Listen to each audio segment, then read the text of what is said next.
Commonwealth Games, from the shadow of empire to sporting unity. The lights of the 𝐿𝐵𝐵𝐻𝐵 suddenly dimmed, the Glasgow night was cold, and the eyes of thousands of people were fixed on a stage.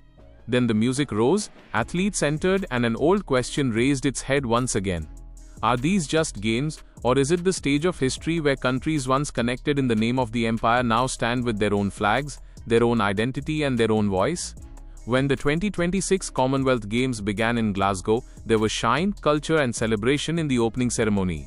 But behind that shine, a 135-year-old story was breathing. Because this event is not just about medals. It is the answer to the question of how sport sometimes becomes heavier than politics, and how old relationships grasp new meaning. The Commonwealth Games happen every 4 years, but their emotional weight is different from the Olympics. Here, not just superpowers, but small island nations also come into an equal spotlight on the world stage. When a sprinter from a small country steps onto the track, there is not just a coach behind him. The entire country stands behind him, which perhaps comes rarely in global headlines. This is what makes the Games special.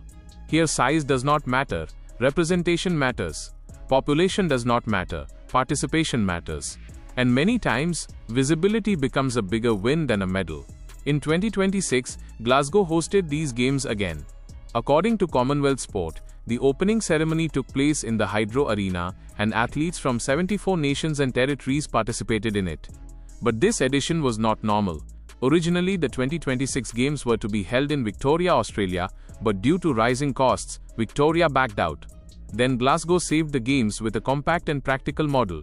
Right from here, the story of 2026 becomes different. This is not just a celebration, it is survival too. The question was, will the Commonwealth Games be able to save themselves in the modern sports economy? And Glasgow gave the answer. Perhaps yes, if the Games become more grounded than grand. Now the roots of this story go far back. In 1891, Reverend John Astley Cooper gave an idea that sports competition among the countries of the British Empire could increase goodwill and understanding. At that time, the world was different. The language of the empire was dominant, the reality of the colonies was harsh, and sport was being presented like a soft language of unity. But the idea did not turn into an event immediately. For several decades, this thought remained in the air, like a seed looking for soil. In 1911, the Festival of Empire took place in London, which included a sporting competition like the Inter-Empire Championships. This is considered an unofficial forerunner of the Commonwealth Games. But the official start happened in 1930. In Hamilton, Ontario, Canada, the first edition was organized under the name British Empire Games. According to the history of Commonwealth Sport, nearly 400 athletes from 11 countries came to Hamilton in 1930. There were 6 sports: athletics, boxing, lawn bowls, rowing, swimming, diving and wrestling. Today this number seems small, but at that time it was a very big statement. Athletes from different continents traveled and reached a shared sporting platform. That first edition did not have the shine of modern games. There was no global broadcast, no giant sponsorship, no social media highlights. But there was an emotion, belonging. Athletes brought their identity, and sport stood them on a common field. The most interesting thing about Hamilton 1930 was also that women's participation was extremely limited. Women were included only in swimming and diving. Today, when the Commonwealth Games talk about gender equality and parasports inclusion, this journey feels even more powerful. The start was small, but the evolution became big. The name of the Games also kept changing with time. From 1930 to 1950, these were called the British Empire Games. In 1954, the name became British Empire and Commonwealth Games. This was not just a change of words, it was a reflection of world politics. Colonies were becoming independent, countries were reclaiming their national identity, and the old empire was gradually trying to turn into the Commonwealth family. In 1970, the name became British Commonwealth Games, and from 1978 these came to be called the Commonwealth Games. This change was a symbolic shedding. The empire was removed from the name, but history did not disappear completely. This is the complexity of the Games. They are celebration as well as memory. World War II also stopped these games. The 1942 and 1946 editions could not take place because the world was stuck more in survival than sport. The war had broken travel, resources and international peace, everything. In such a time, a sports festival was impossible. But in 1950, the Games returned. And this comeback shows that sport can also become the repair language of human society. Gradually participating nations increased, events increased and the character of the Games kept changing. It did not remain just a British-linked competition, but became the shared sporting identity of Commonwealth nations. Then came the 1998 Kuala Lumpur edition, which made the Games even more modern. Team sports got a stronger presence, and the event expanded its audience base.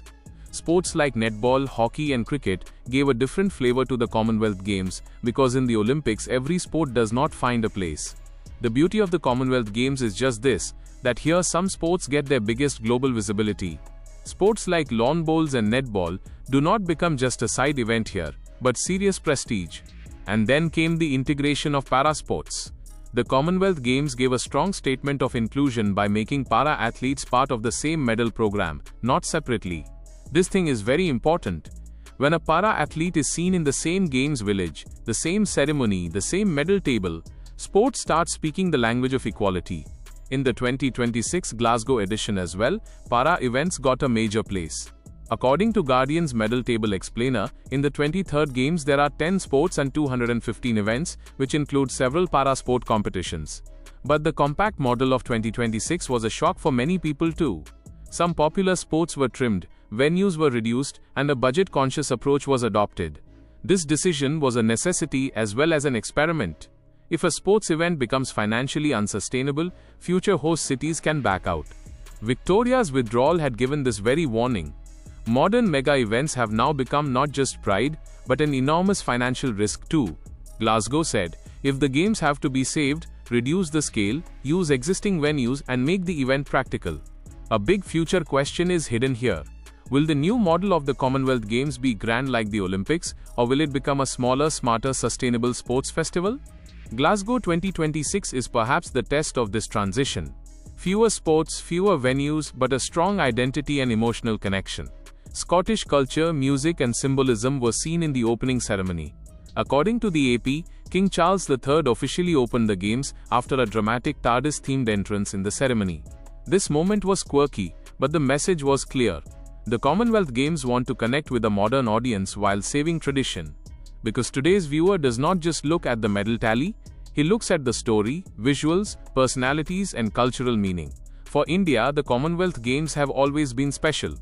In the Olympics, the competition is extremely tough, but the Commonwealth Games gave Indian athletes a big stage to build global confidence. In weightlifting, wrestling, boxing, badminton, shooting and athletics, India has created many memorable moments on the Commonwealth stage. The 2010 Delhi Commonwealth Games was a massive sporting memory for India. That edition showed infrastructure, criticism, pride and performance all together. In Delhi 2010, India gave a strong performance in the medal table. For many fans, that was the moment when the Commonwealth Games felt like a home event. Then in 2018 Gold Coast, Neeraj Chopra won the javelin gold. That medal gave India a signal before the coming Olympic glory. In 2022 Birmingham, India performed brilliantly in many sports, but Neeraj could not participate due to an injury. In 2026, his return is a major attraction for Indian viewers. To watch the 2026 Games in India, Sony Sports Network and Sony Live are giving coverage, while the telecast is available on DD Sports, DD Free Dish as well. But for Indian viewers, this is not just a who will win story. It is also the question of which young athlete will enter the national imagination for the first time. The Commonwealth Games often introduce future stars. Some swimmer suddenly becomes a household name, some boxer catches the spotlight for the first time, some weightlifter gives the country an emotional gold. This is the hidden power of the Games. In the Olympics, the spotlight is crowded, but the Commonwealth Games give breathing space to emerging athletes. For small countries, it is even bigger. Athletes of the Caribbean, Pacific Islands and African nations make their presence felt here. Sometimes a medal becomes a celebration for an entire country. The population can be small, but the pride is massive. Therefore, the importance of the Commonwealth Games cannot be understood just from the medal table. This is an event of visibility. This is cultural exchange too. Languages meet in the athletes' village, traditions meet, and countries recognize each other through human stories more than medals. But there has been criticism on the Games as well. Some people say that the Commonwealth Games are a leftover institution of the colonial past. This question is uncomfortable but necessary. Because talking about unity by ignoring history is easy, but honest unity always comes with memory. The modern relevance of the Commonwealth Games lies in this very fact that they do not blindly celebrate the past, but try to give space to sport, equality and representation in a new frame. Today, when athletes march with their flags, they are not subjects of an empire but representatives of independent nations. This transformation makes the Games meaningful. Emerging from an old political structure, sport built a stage of new respect. And yet the tension remains. Some countries are richer, facilities are better, training systems are stronger. There is equality of stage, but not equality of resources. This is the reason why the Commonwealth Games give birth to development conversations as well. Sports funding, athlete support, women participation, para-inclusion, all come into discussion. Glasgow 2026 is special in this wider context. These games themselves are competing for their future. On one side, athletes are fighting for medals. On the other side, the event for its relevance. If Glasgow's compact model succeeds, a new path can open for future games hosting. If not, the question will deepen further. The 2030 edition is set to be held in Ahmedabad, India. These will be the centenary games, a big symbolic moment 100 years after 1930. Think, the journey from Hamilton to Ahmedabad. The distance from the British Empire Games to the modern Commonwealth Games is not just of the calendar but of history. In 1930 there were 400 athletes. In 2026 there are thousands of athletes. Then there were a few sports, today there are para-events, women stars and global broadcast. Then the message of King George V was read. Today athletes themselves are the ambassadors of their identity. And this is the biggest change. The games no longer show unity given from above, but belonging built on the field. If this video has taught you something new, or if you feel this information should reach more people, don't forget to like and share the video. Your small share can become valuable and useful information for someone else. If you have any questions related to this topic, or if you would like to share your opinion with us, be sure to write in the comment box. We read every question and suggestion from you, because your feedback inspires us to create better content. And if you want to keep receiving such interesting and reliable information about business, the economy, and the world in the future, then don't forget to subscribe to our channel GRT Business and also press the bell icon so that you get notifications of every new video directly. At GRT Business, we always strive to provide you with accurate, balanced, and reliable information. Our news and analysis are prepared based on information obtained from various news agencies, public sources, and public opinion. We make every effort to verify and validate each fact as much as possible. But in case of any possible error or dispute, the responsibility lies with the respective sources. Our only aim is to present you with a correct and trustworthy perspective so that you can understand any topic better.